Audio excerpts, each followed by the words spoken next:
This year, the Chancellor Thorpe introduced a new program called Innovate Carolina, in which he is trying to make the university think about the university institution as a center for innovation. And if you go to the Carolina website, there's a whole section on it, and down in the bottom left-hand corner that I suggest that you spend some time just in terms of all the different things that are going on with innovation. So consistent with that theme, I thought that we should invite somebody tonight who's an innovator and an entrepreneur. And we are pleased to have with us tonight Zach Clayton from the class of 2007. Now, if you get Peter Drucker's opinion on what innovation is all about, Drucker was who Chancellor Holden referred to, there are innovators and there are entrepreneurs. Innovators aren't necessarily entrepreneurs and vice versa. The innovators come up with the new ideas and the concepts and often call on the entrepreneurs to put them in place. And Zach Clayton is both an innovator and an entrepreneur, so we're delighted to have him here, and we think it's fitting. He graduated from Broughton High School in Raleigh in 2003, and after graduating Phi Beta Kappa with highest distinction in economics here in 2007, he went straight through to the Harvard Business School, where he graduated in 2009. As he was leaving Harvard Business School, he was hired by an international consulting firm as a consultant, an offer that he deferred for 8 months. And during that 8 months, he started his current company, Three Ships Media, and it was so successful from the start that he never made it to the consulting firm. A year and a half later, he's still doing the venture.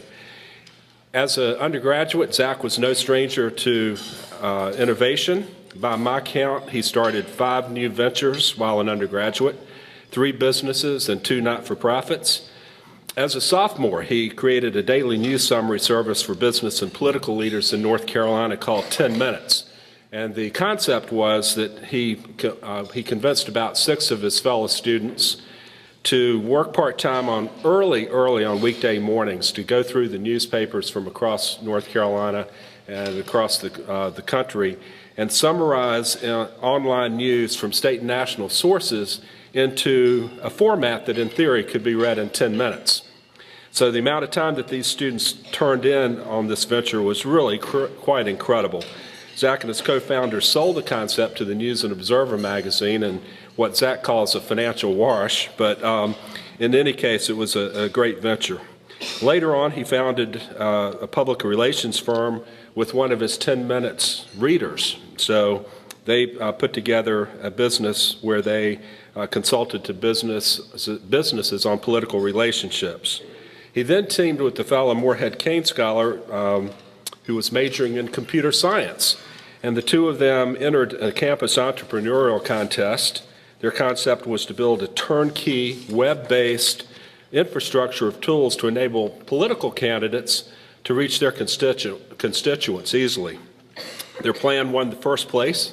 They won $10,000 prize, and with their own money, with the $10,000, excuse me, they started New Media Campaigns, an internet design firm that exists today.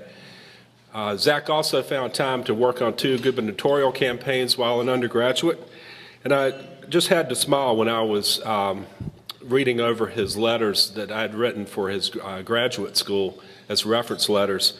I got this quote out of one of the letters. I said, "Where his energy will be focused in the future is unclear to me."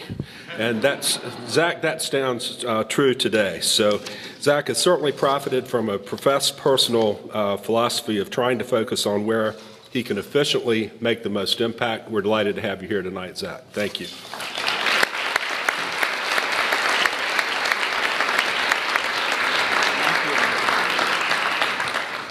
The only thing that introduction proves is that Chuck Lovelace is the best at Carolina at writing introductory letters of recommendation to grad school. So thank you. I'm delighted to be here tonight. I was in your shoes 8 years ago.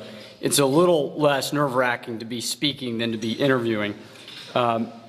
This weekend that you're experiencing is one that I wish I could relive.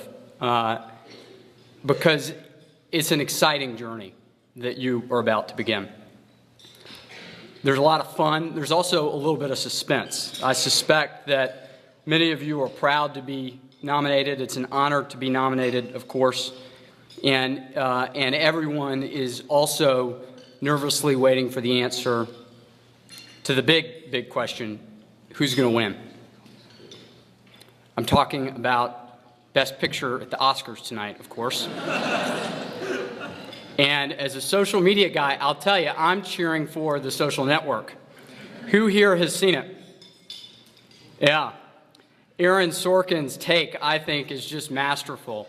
He really does a remarkable job of capturing the intensity and the energy of starting something, of taking an idea from scratch and failing at it and iterating on it and sticking with it.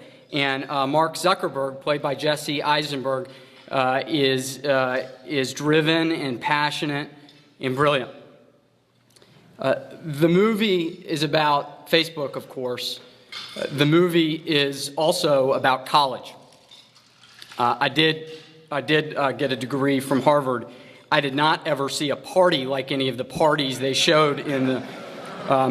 But more than anything, the movie is about entrepreneurship. I run what is right now a growing company of about 20, 25 people that uses social technologies to help our clients win new customers and build better, more enduring relationships with those customers online. We build and own large data sets on the social media performance of corporate brands and associations. We also conduct best practice research on what innovations in social media and digital marketing are working.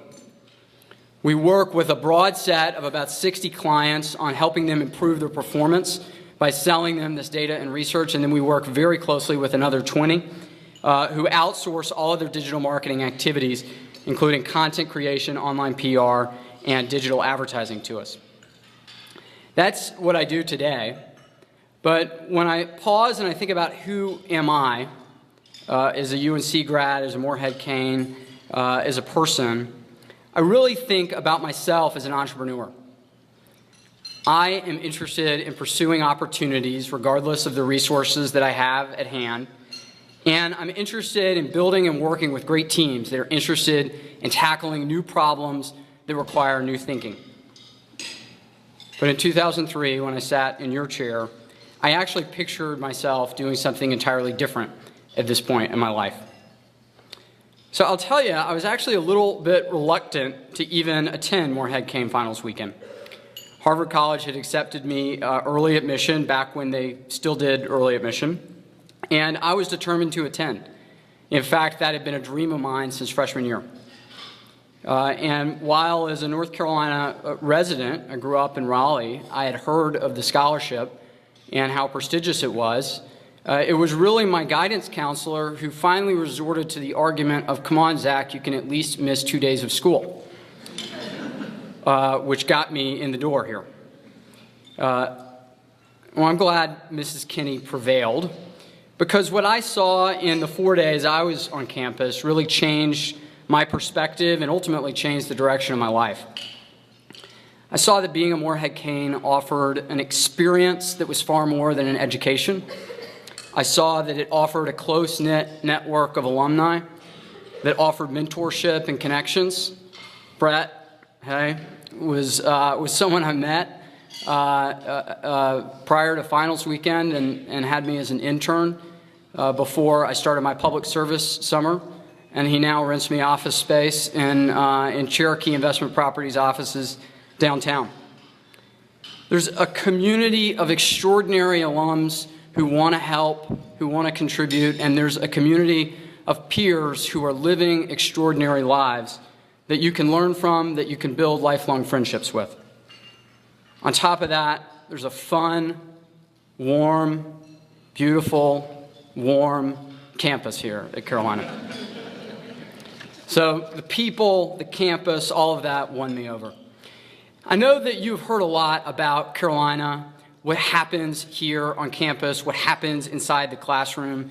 And so what I wanted to do tonight is share a few remarks on my Morehead-Cain experience, a lot of which took place at Carolina, but a lot of which actually took place beyond the campus as well. I always cringe at the idea of sharing advice because it presupposes a little bit. To be honest, you're here because you're exceptional. You're extraordinary people. You've demonstrated outstanding judgment, initiative, impressive intellect every step along the way.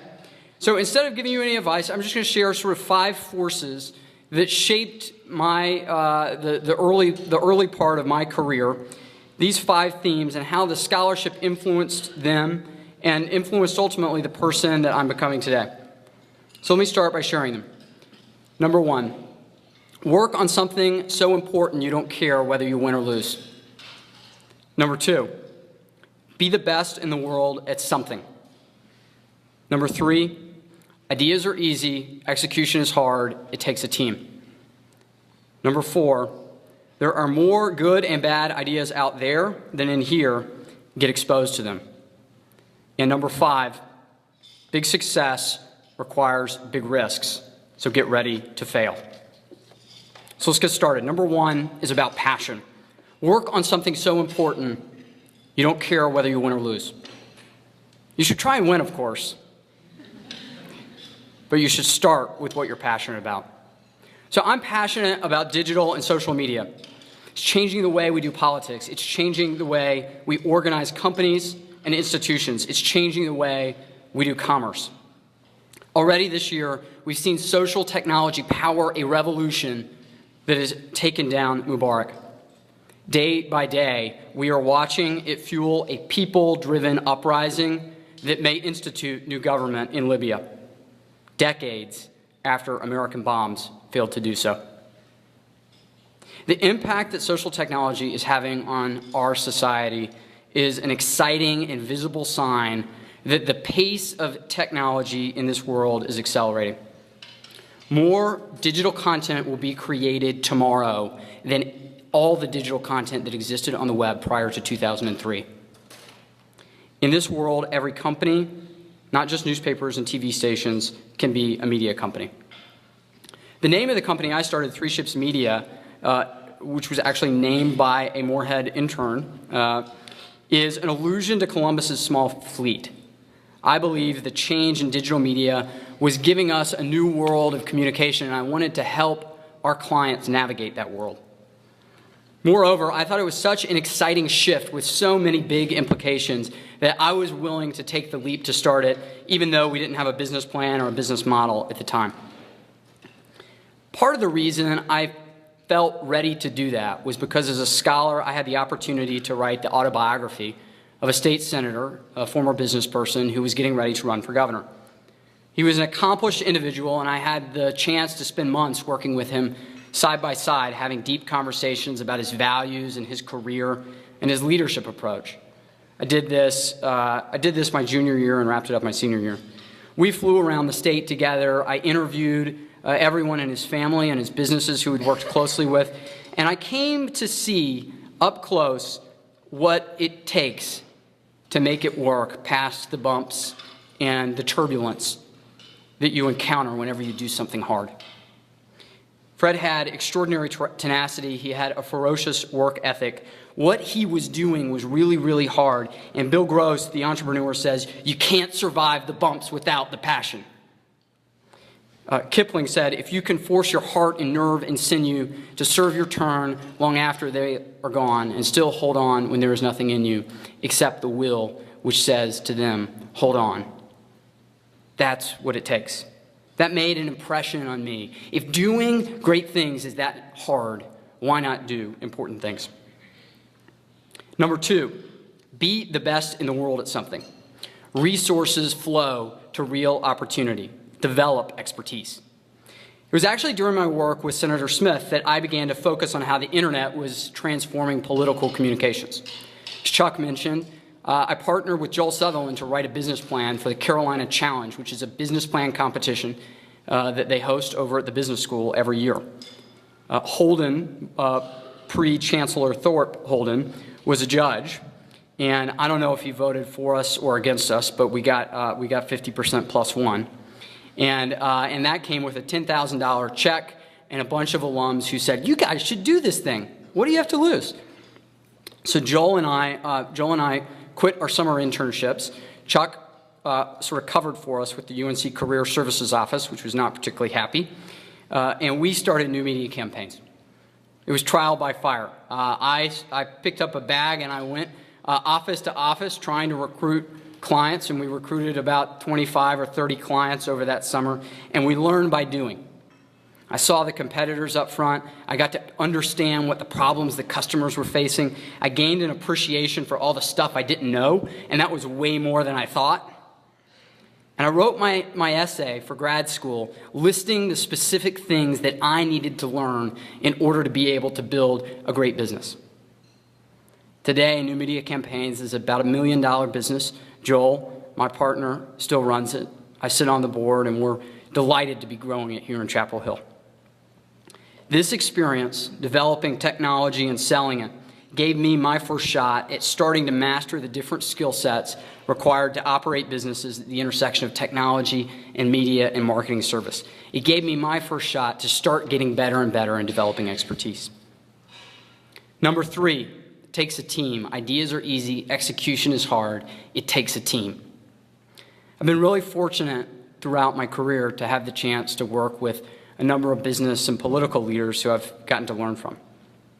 I've observed that people who really perform at the highest levels do some things differently. They learn obsessively. They use time really, really well. They ask deep questions. The number one thing they do, though, is they don't just listen. They understand. They really, really get it. They don't just listen. They internalize. So in my business, every day we're trying to get to that place, to move from listening to internalizing. We do several things. Brett will tell you that that we've got Post-it notes all over the wall, thousands of them. We videotape customers. We watch them talk. We rewatch them talk. We rewatch them talk. We're like football players watching film. And we've got 2,000 Post-it notes of things that they've told us fill in our walls. We literally frame pictures of customers and put them on the wall because we believe people can't tell you exactly what they need. They can just tell you your stories, and then you've got to listen and understand what they're really trying to say. Because if you don't actively listen, you'll miss what's really going on. Leadership and collaboration are about vision and communication. And you can't have either without really working to understand. Ted Boxa and Chris Sofer, Ted, who's joining us, he's a senior Morehead-Cain, he's joining us when he graduates, and Chris, who's working part-time with us, have seen some of this in action. I learned some of it in school, but where I really got to marry what I was learning at Carolina with the ability to put it into practice was doing internships and some of the relationships I built with folks who I met through the Morehead-Cain Network. Tom Darden, who helped sponsor me on an internship. John Sanders, a professor who invited me over to his house twice a month to have dinner and to talk with him and his wife about how things were going in North Carolina politics. Richard Stevens, who was one of the folks who encouraged me to come here after Morehead Finals Weekend, who was a trustee who used to invite me over to sit on his porch, talk about life. Number 4, there are more good and bad ideas out there than in here. Get exposed to them. I think this is the preeminent thing the Morehead offers you. The opportunity to get experiences and relationships which allow you to get breadth as well as depth, to flare and then focus. Travel exposes you to a world outside your own. From highs, like watching the sunset over Plaza de Catalunya as the fountains were playing during a Barcelona night, to lows, like having my passport stolen on a remote Italian island and then trying to have to figure out how to get back to the consulate. I met new people, I heard new stories, I gained new perspective while I was traveling as a Morehead. I got more of the same in internships. In college, my sophomore year, I interned at a program that worked with high school students called Youth Opportunities in Washington, D.C. The center was funded by the government. It was highly touted by both political parties. It had a large budget. It was well-resourced in terms of staff, about a dozen staff members. And yet most days I was there, less than a dozen students actually showed up for the classes. Sometimes in seeing what doesn't work, you learn new approaches to solving problems. In this case, I saw a messy set of intractable experiences that expanded my view. And finally, just through the Carolina network, you get exposed to new ideas and new people. My friend and fellow Tar Heel Ry Barcott spent a summer while at UNC studying conflict, ethnic violence in Kibera. Kibera is the largest slum in Africa. It sits right outside of Nairobi, Kenya. It is a remarkable place. It's literally built on a trash dump. But amid that squalor, there is energy and life and hope. Ry lived in Kibera in a 10 by 10 foot hut while a Carolina student, and he listened to the people he met. And he became convinced that while talent is universal, opportunity is not. And it was our obligation as a school to give back to this community. The organization Ry started now, this year, will immunize 40,000 people, will provide programs to 5,000 students, and will provide training to 20 businesses. Barack Obama, Melinda Gates, and even Bono have visited. Creators tinker. They try new things, they see what works, they expand their horizon, they focus it in, trying to take it to the next level. They read insatiably, they're curious. They get beyond where they are. Number 5, big success requires big risks, and failure is good if it's a step along the way. I think the process of creation is inextricably linked to failure. Chuck was generous in calling my 10 minutes venture a wash. We did sell it to the News Observer, but it was not a profitable endeavor. We did some things right when we were sophomores and we started that. We invested 99% of our energy into building a great product. I'm still proud of the product we built. I think we were on to something early that was sort of a precursor, at least in idea, to what the Huffington Post is today. We did some things really, really wrong. We didn't have a marketing or a sales strategy. So that experience, I think, falls in the failure category. Not in the bad failure category, in the good failure category. In the fail fast, fail often, learn from failure category. Take risks, learn new things, try again. Randy Commissar, who's one of the best venture capitalists in the country, works at Kleiner Perkins.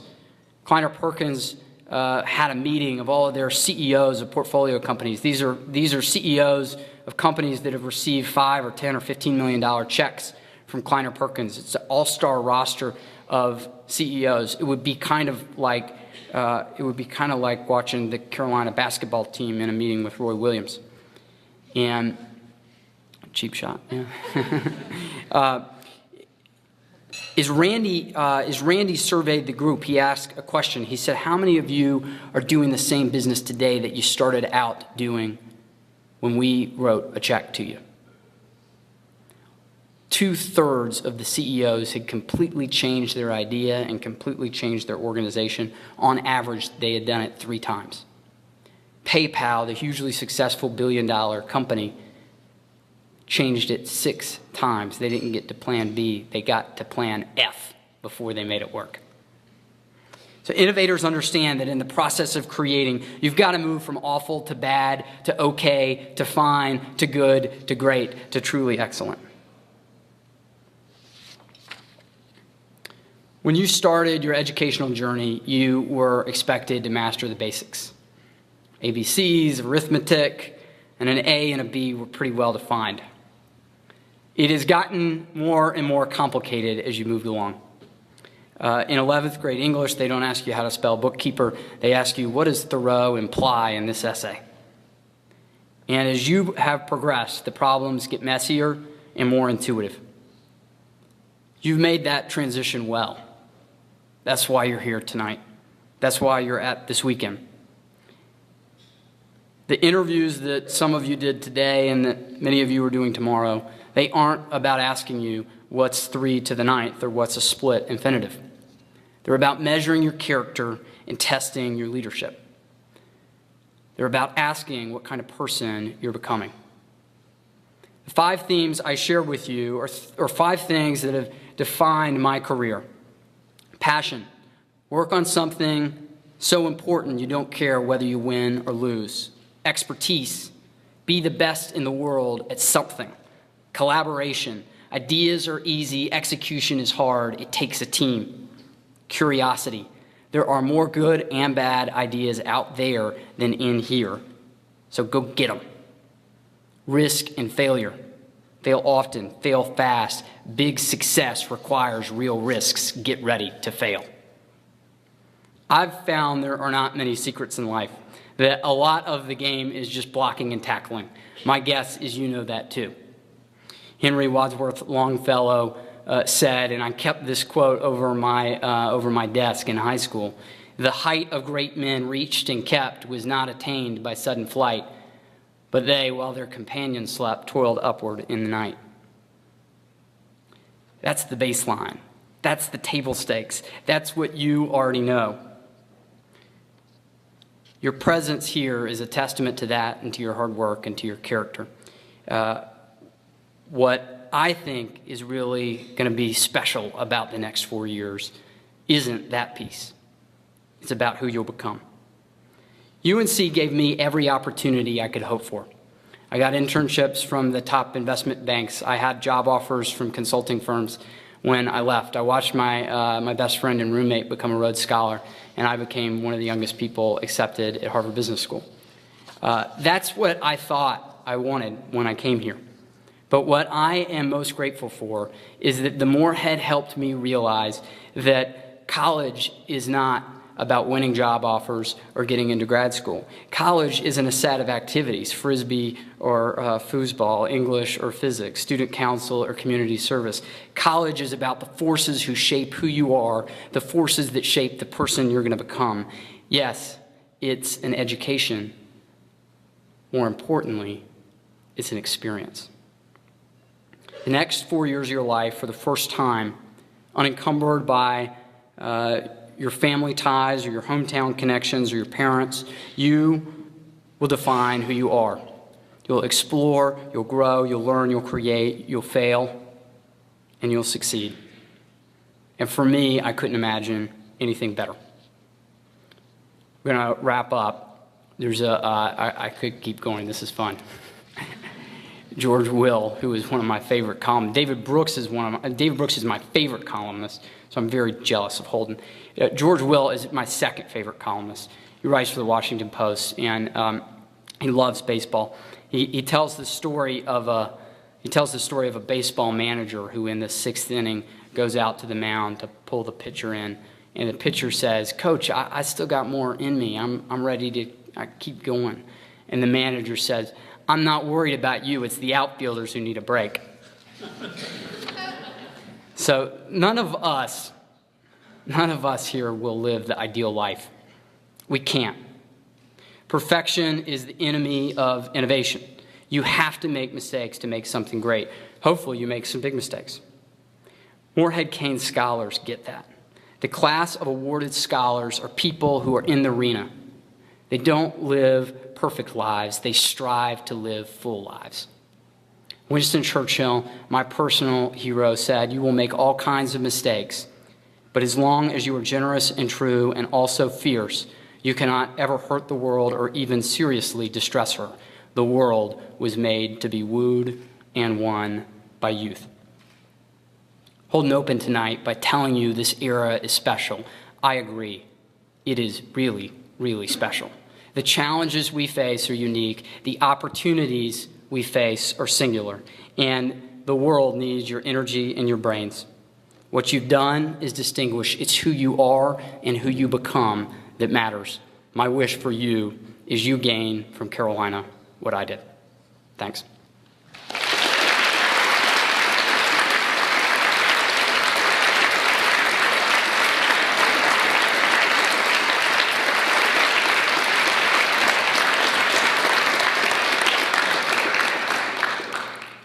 Chuck has indicated that I might take 3 or 4 questions, so fire away.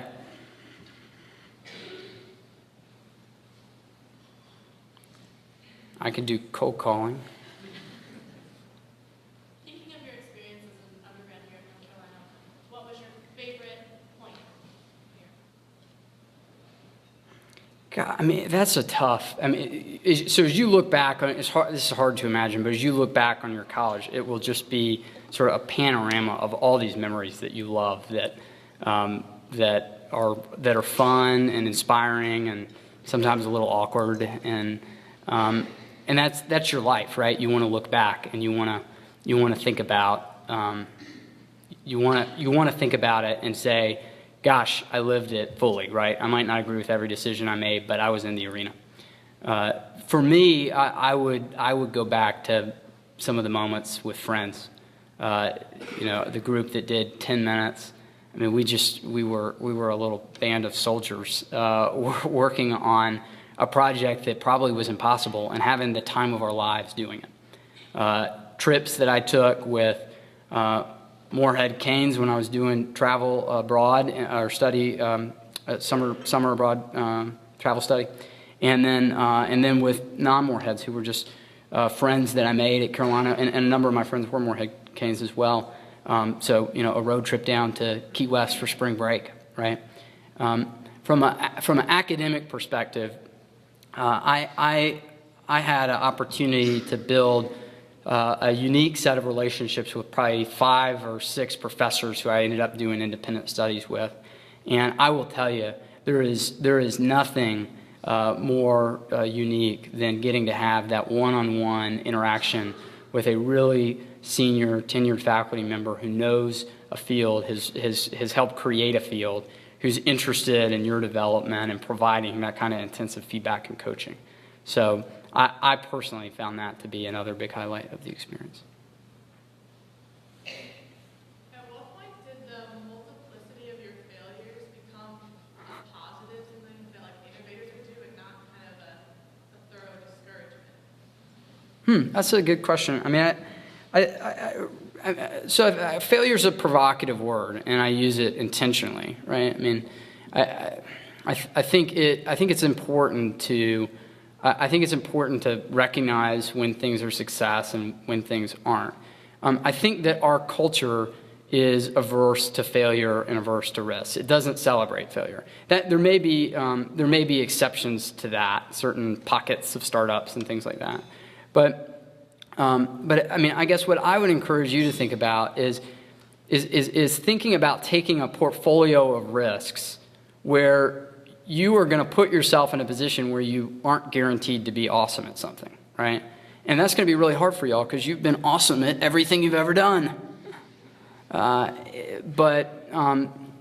it's not to say stop. I still went to class. I still tried to get good grades, right? I mean, I didn't say, oh, I'm gonna so focus on this, I'm gonna fail out of English, and Chuck will be okay with that.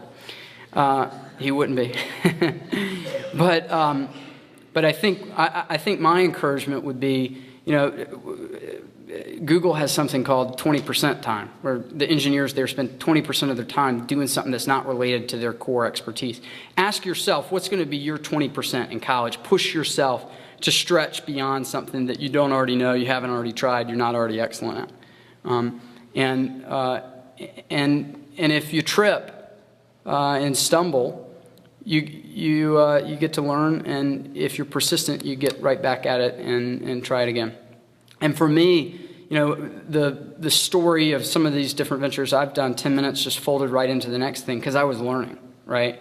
And so it may have been a different venture, but it was me becoming educated on the space and industry that I'm passionate about. And every day I'm failing in our venture right now. So, the goal is to make sure that when we take new risks, we don't bet the company on them, that we still have enough of the core stuff we're good at, that everybody, can keep their job and keep pushing the ball forward. But if we're making a mistake, if we aren't doing some projects or some experiments where we're not good, we're not sure whether we're going to be good at them. And we try to have a spirit of transparency about that with our clients. With some of our clients, we say, we're going to do this. We don't know if it's going to work. And instead of spending $50,000 on it, we're going to spend $5,000 on it, and then we're going to tell you exactly what the results are. And sometimes we say it's not working, we want to stop, and our clients say, but you guys are you're giving us all this great data. Let's do it one more time and see. Maybe if you try a lot of things, one might work. Talk some about the relationships you had with 5 or 6 professors that maybe studied individually.